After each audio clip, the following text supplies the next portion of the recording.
Hello everyone and welcome to my channel. This is Charlie Herman and welcome back to Charlie Herman's Cruise Tips and Reviews. As you can tell, this is a new YouTube channel of mine. As you may have seen some of my old videos, they were on my original personal YouTube page. I created this one just specifically for all my cruise tips and reviews. Excuse me. So I have not made the decision yet if I'm going to take my old videos and put them on this channel as well, but you can still see any of my old videos on my personal channel. I'm still deciding if I'm going to put those videos on here or not, but all future review videos and tip videos of mine will be on this channel, so please like and subscribe to this channel and you'll be able to see all my future videos. So today I'm going to be reviewing my most recent cruise, the Norwegian Breakaway out of Port Canaveral, Florida, which I just returned from yesterday. Now, the ship itself is the Norwegian Breakaway, which is a Breakaway class ship. I've done the sister ship Getaway 4 times, but this is my first time on the original Breakaway class ship, the Breakaway, and it was a very nice itinerary. It was Port Canaveral, Florida, to Great Stirrup Cay, Bahamas, Ocho Rios, Jamaica, Grand Cayman, and Cozumel, Mexico. Now, this was my first cruise going out of Port Canaveral. I don't have a lot of time to discuss Port Canaveral in this video. I'll do a separate review on cruising out of Port Canaveral at a later time, but right now I'm just going to stick with the actual cruise itself. Okay, so as some of the highlights of the ship cruise were, my friends and I was with my cruise group, the December Fun in the Sun group. We did our own little pub crawl in Grand Cayman. We got off the ship and just went to a few different little pubs in Grand Cayman. And we were in Great Stirrup Cay the first day, or should I say the second day of the cruise. We all chipped in and got a couple of private villas on Great Stirrup Cay. It was amazing. It was beautiful. It was the best $120 I ever spent in my life. So if you're ever in Great Stirrup Cay and you see the villas on the excursion list for Great Stirrup Cay, even though they are $600 a piece, if you have a few people with you, I suggest splitting it right down the middle, because trust me, it's 100% worth it. Okay, so after that, I'm going to start first and foremost talk about the ship. It was a very clean ship. It was kept up very well. I believe it came into service in 2013, so it's still a fairly new ship, but came into service 2013. It's been kept up very well. Everything was freshly painted. They were doing some routine maintenance stuff on the ship, which they always do, so it was very well maintained, very well and very clean. I didn't see any garbage whatsoever. Everything was being cleaned constantly, so which is a good thing for a cruise ship, because you're with the amount of germs that can go around on a cruise ship, you don't want to see someone getting sick or anything. So the fact that they were always cleaning was a great thing.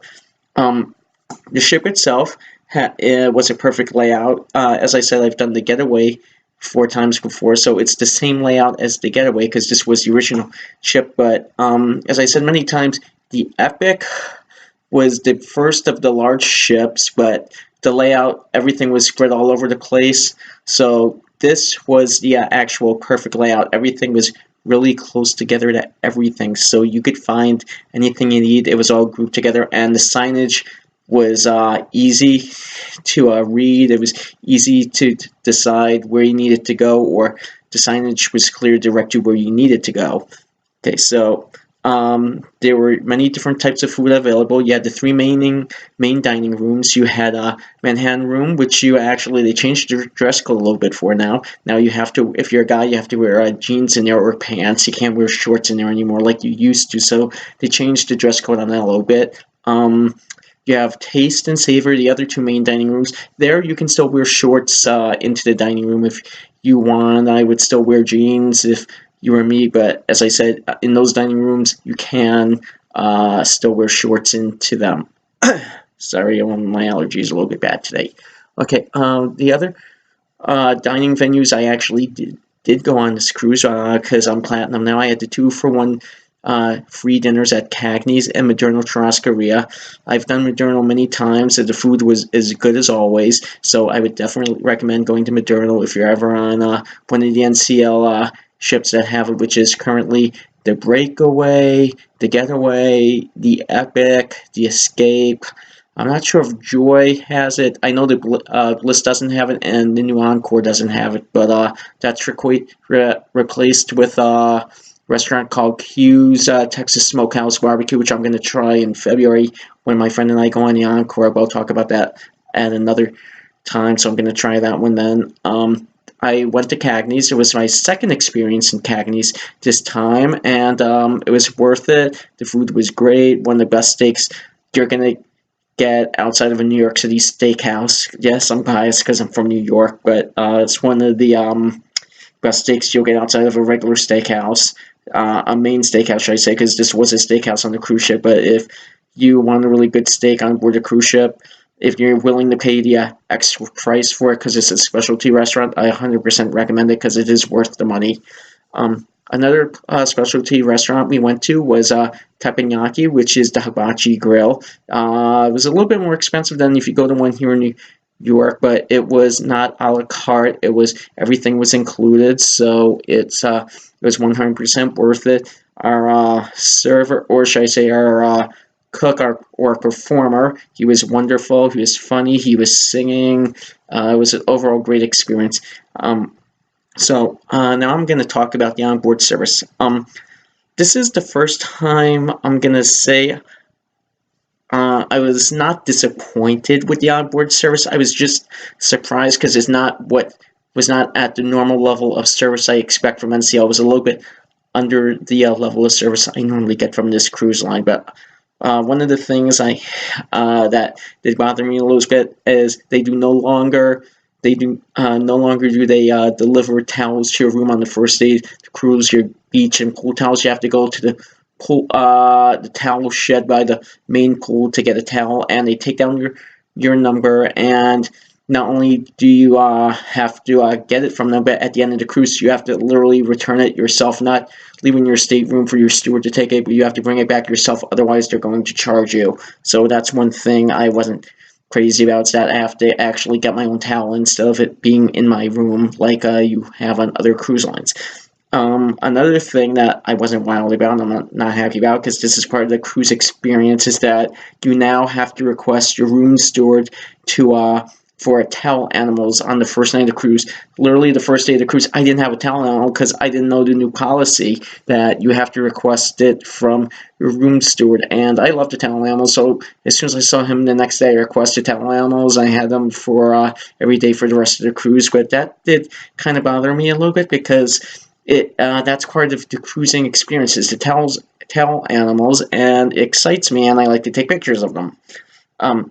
Another thing that, now this did piss me off a little bit, because as a Platinum member, I do get one free bag of laundry. I gave the bag of laundry on, when was it?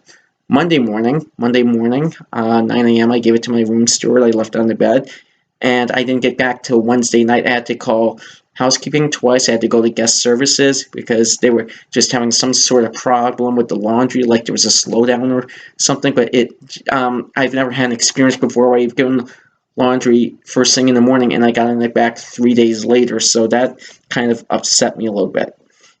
Another thing on board, now this is more of a positive, is that the restaurant and bar staff was very efficient.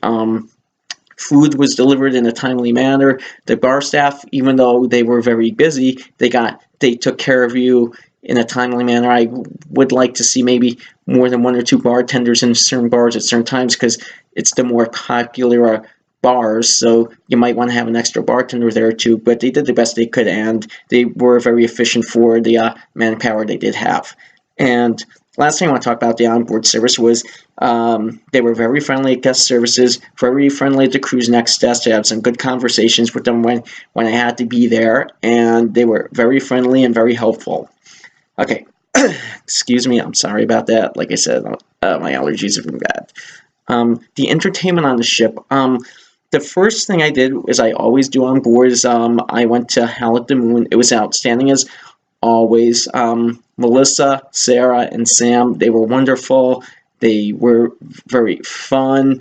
They were they were just great. I'm just gonna, there are no other words to describe them. They were great. They played a lot of good music. I got involved the first night of the cruise because it was my birthday, so I got on stage, and I'm not gonna talk about that, but It was a lot of fun, and they were outstanding. They played a lot of different types of music, which was very good because you normally sometimes hear the same type of music in the candle bar. Here they were able to play most things that got requested.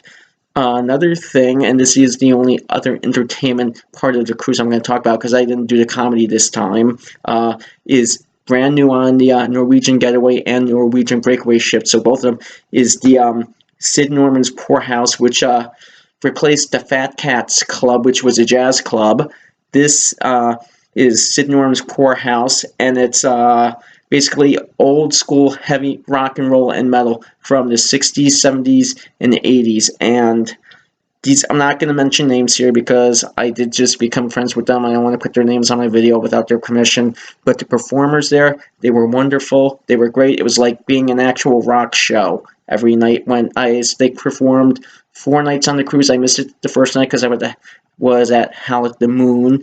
But the rest of the nights, the second, third, and last day of the shows, I was there. They were wonderful.